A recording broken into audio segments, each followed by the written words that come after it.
जय श्री माता, श्री आदिशक्ति माता, श्री निर्मला देवी माँ की जो सहयोग आज का महायोग है।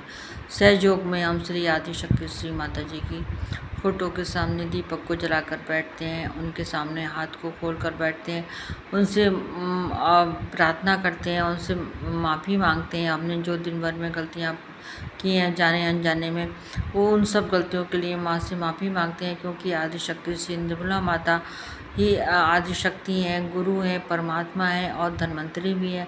इन्होंने हमारी हर समस्याओं को दूर करने के लिए हर तरीके से हमारी समस्याओं को दूर करने के उपाय बताए हैं, तरीके बताए हैं।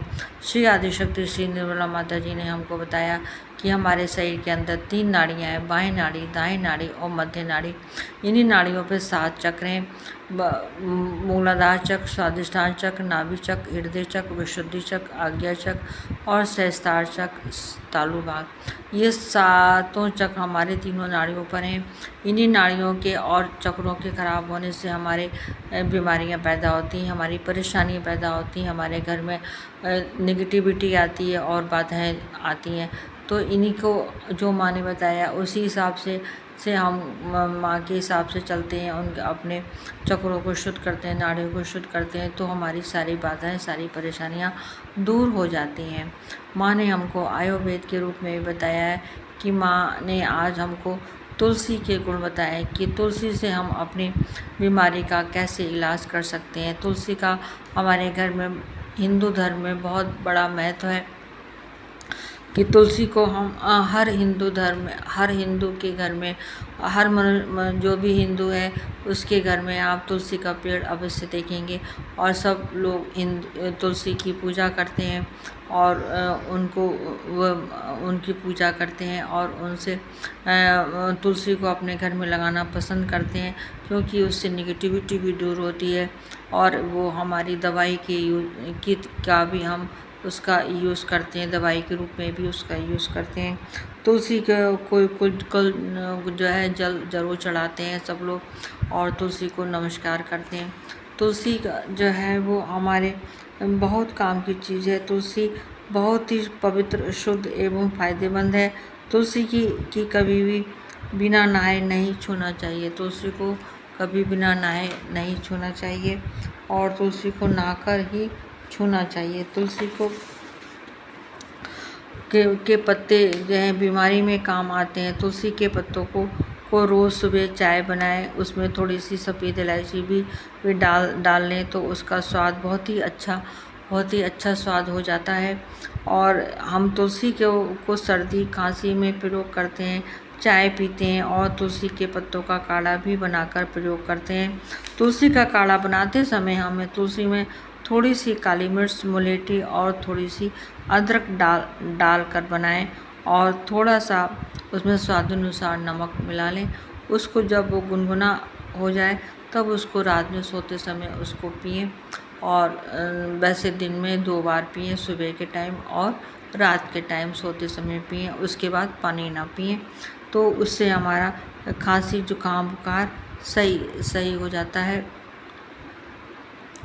ठीक हो जाता है। काढ़े को दिन में 2 बार पीना चाहिए।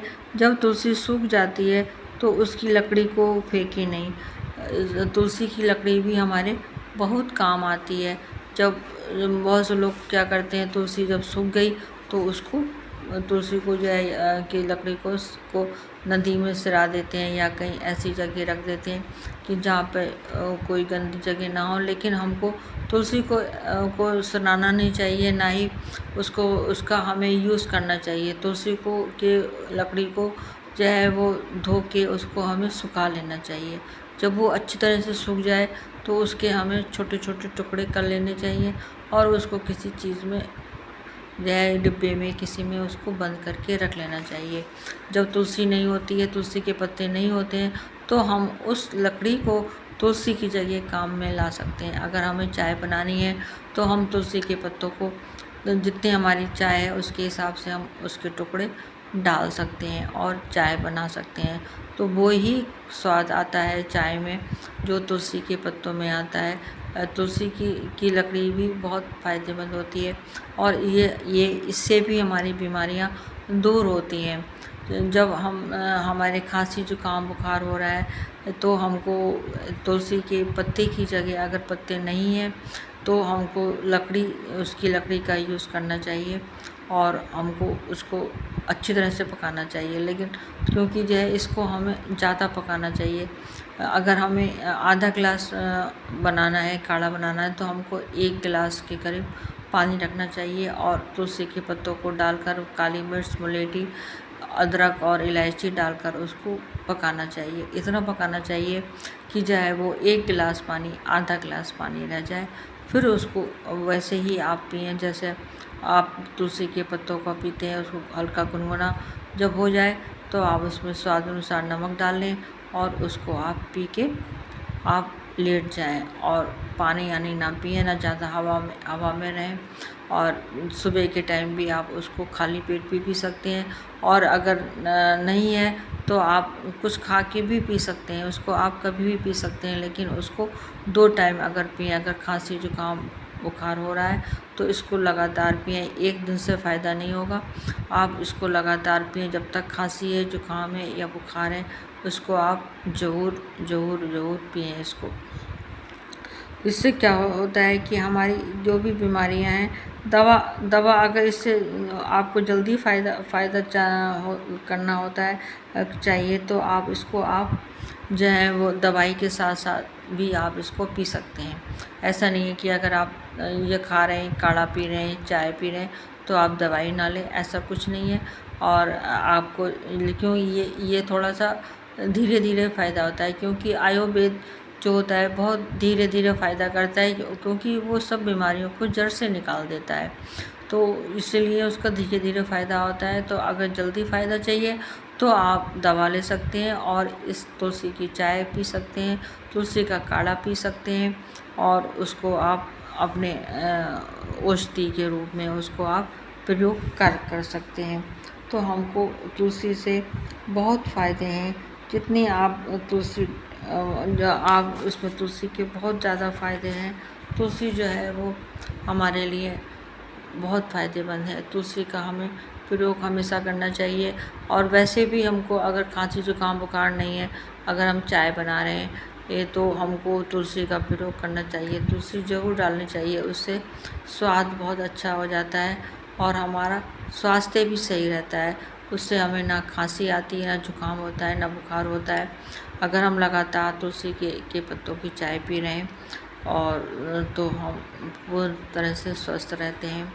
जो भी बहन भाई मेरा इस वीडियो को पहली बार देख रहे हैं वो लोग कृपया इसको सब्सक्राइब करें, लाइक करें और कमेंट्स भी करें।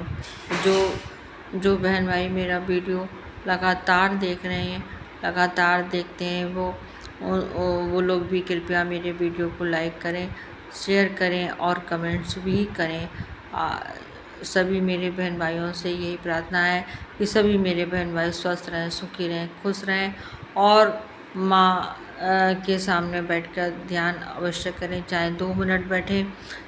कोई अलग से आप पूजा नहीं कर रहे हैं, आप वही पूजा करते हैं जो आप पूजा करते हैं, आप वही पूजा है। समझिए कि हम बस माँ जो है वो साक्षात रूप में हमारे सामने होती हैं। जिस देवी देवता की आप पूजा करते हैं वो देवी देवता के रूप में माँ हमारे सामने होती हैं।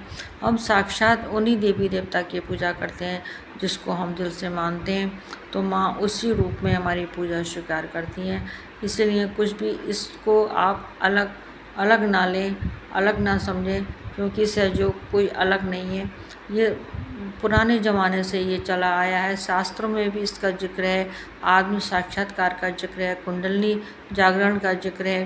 तो ये कोई चीज़ अलग चीज़ नहीं है, ना ही कोई इसमें धोखा है, ना ही कोई इसमें छल कपट है, ना ही कोई आपका खर्चा है कि मतलब आपसे झूठ बोला जा रहा है कि आपसे कुछ पैसा ले जा रहा है। ऐसा कुछ भी नहीं है, बहुत ही सरल और सहज है ये। तो इसको हमें करने में कोई परेशानी नहीं है, ना ही हमारे समय की पाबंदी है, ना ही हमें कोई कर्म कांड करना है। तो हमको मतलब इसको करने में कोई वो बुराई नहीं है। आप जो भी पूजा कर रहे हैं उसको आप कर सकते हैं, ऐसी कोई इसमें पाबंदी नहीं है। और अपने स्वास्थ्य के लिए, अपने घर की भलाई के लिए आप श्री आदिशक्ति श्री निर्मला माता जी का बैठ के ध्यान कर